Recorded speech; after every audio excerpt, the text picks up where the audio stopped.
Allez, c'est l'heure maintenant du 4 à la suite avec Jean-Louis, l'un de ses points forts, le sport, Alexandre, la littérature, mais qui vient de nous montrer dans le 9 points gagnants qu'il avait beaucoup de thèmes de prédilection. Evelyne, amoureuse des mots s'il en est, Evelyne qui aime explorer, découvrir, chercher les mots. Je vous rappelle que vous allez choisir un thème parmi les 4 que je vais vous proposer dans un instant. Vous avez ensuite 40 secondes pour faire, idéalement bien sûr, 4 bonnes réponses à la suite. Le 4 à la suite, chaque erreur vous fait retomber à 0. Les thèmes, les voici. L'Atlantide. Le thème mystère, ce thème mystère que vous pouvez découvrir dès maintenant sur Internet, vous qui nous regardez ce soir sur France 3 avec ce hashtag QPUC, question pour un champion. Troisième thème, le sport, il y a 10 ans. Et enfin, les comédies de Molière. Evelyne, c'est vous qui avez viré en tête tout à l'heure, cela vous donne un avantage, celui de choisir en premier votre thème. Bah écoutez, par défaut, je vais prendre les comédies de Molière. Les comédies de Molière. Venez jouer avec moi, Evelyne. Tout à l'heure, on parlait des mots et puis on parlait de votre ancien métier, directrice d'école maternelle, oui. Et vous me disiez, vous l'avez adoré ce métier. J'étais directrice accessoirement, mais j'étais surtout institutrice. Voilà. Et j'avais des enfants de 3 à 4 ans, des petits qui arrivaient à la maternelle, des petits qu'il fallait rassurer, qui sortaient du cocon familial, il fallait... C'était des moments très forts. Et il y avait chez eux une telle confiance en nous que c'était magnifique, quoi. Parfois, je me disais, mais je pourrais leur dire que mon pull est bleu et ils soutiendraient à leurs parents que le pull est bleu parce que la maîtresse l'avait dit.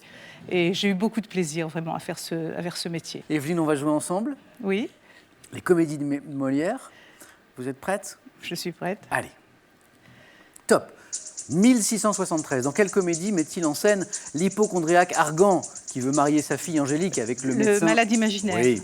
Dans quelle pièce de Molière Alceste ne peut-il convaincre Célimène de le suivre pour se retirer du monde ? Le misanthrope. Oui. 1659. Dans quelle pièce Molière se moque-t-il des femmes de son temps qui adoptent un langage recherché ? Les précieuses ridicules. Oui.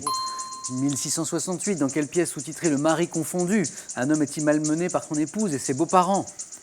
Non, je passe. 1669, dans quelle pièce sous-titrée L'imposteur, Molière Tartuffe. se moque... Oui. 1671, dans quelle comédie mettant en scène Géronte et son valet peut-on entendre la réplique que diable allait-il faire dans cette galère ? L'avare. Les fourberies de Scapin. Ah pardon, oui. Mais 3 points et un grand bravo pour Evelyne. Bravo Evelyne. Et là, voilà la question qui vous a empêché de faire un tout petit peu mieux, c'est-à-dire 4 à la suite.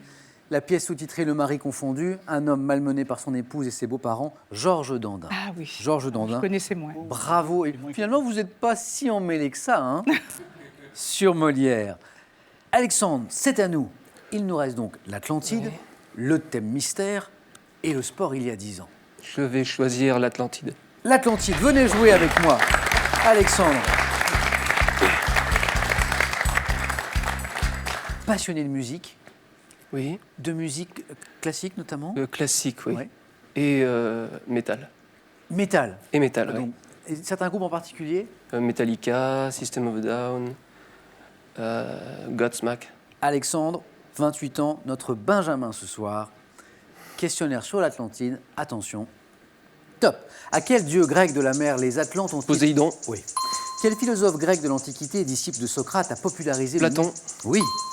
À quel type d'État, dont la puissance réside principalement dans la maîtrise des mers, assimile-t-on l'Atlantide ?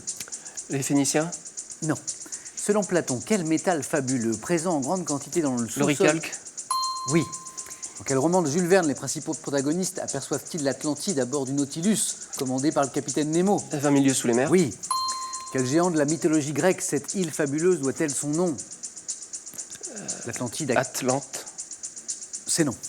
Sur quelle île grecque, partiellement détruite vers 1500 avant notre ère par une éruption volcanique ? Certains scientifiques comme Cousteau ont-ils situé Atlantide, une île grecque ? Certains ont pensé que l'Atlantide, je l'ai entendu effectivement, Santorin. 2 points, Alexandre. 2 points.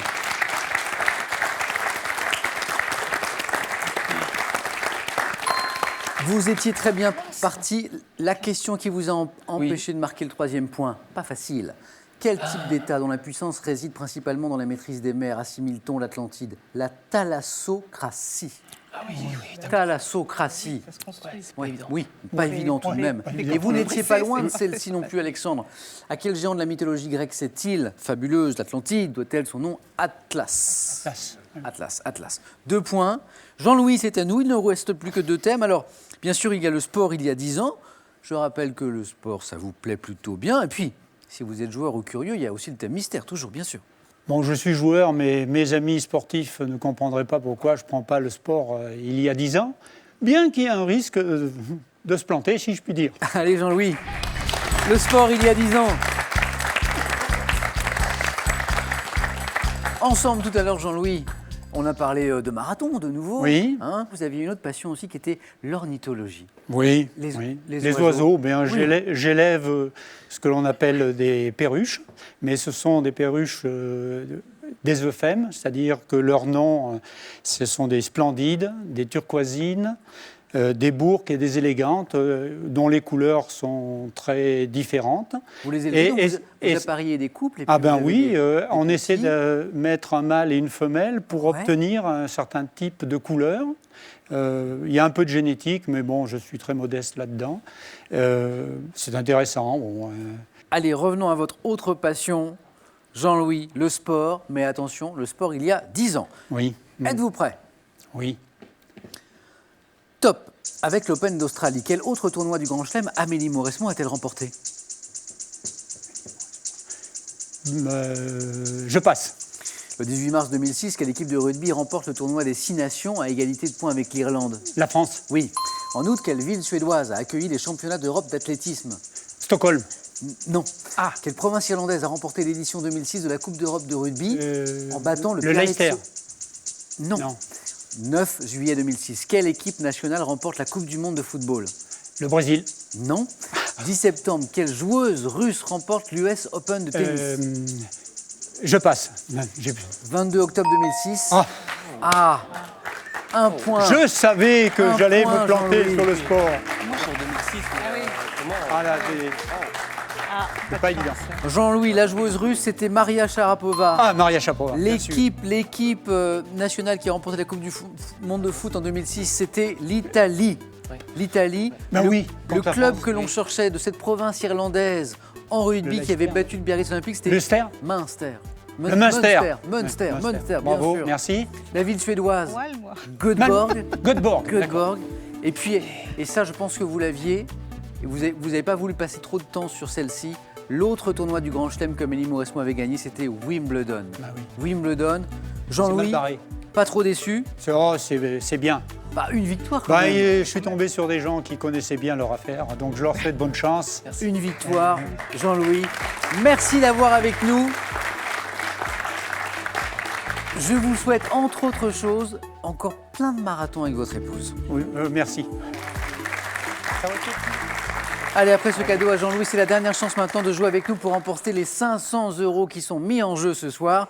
Tirage au sort qui sera effectué dans 5 minutes. Donc c'est vraiment le moment de jouer parmi les bonnes réponses. Et puis n'oubliez pas que notre grand concours pour gagner notre cagnotte cette fois, lui, se poursuit toujours. La question, la voici. Comment appelle-t-on le petit du lapin? Réponse 1, le lapro. Réponse 2, le mulot. Pour votre réponse, le téléphone, le 3243, par SMS, vous envoyez le 1 ou le 2 au 7 10 20. Tirage au sort, je vous le disais, parmi les bonnes réponses. Evelyne face à Alexandre. Voilà un face-à-face qui promet. Restez avec nous, c'est dans un instant sur France 3. À tout de suite.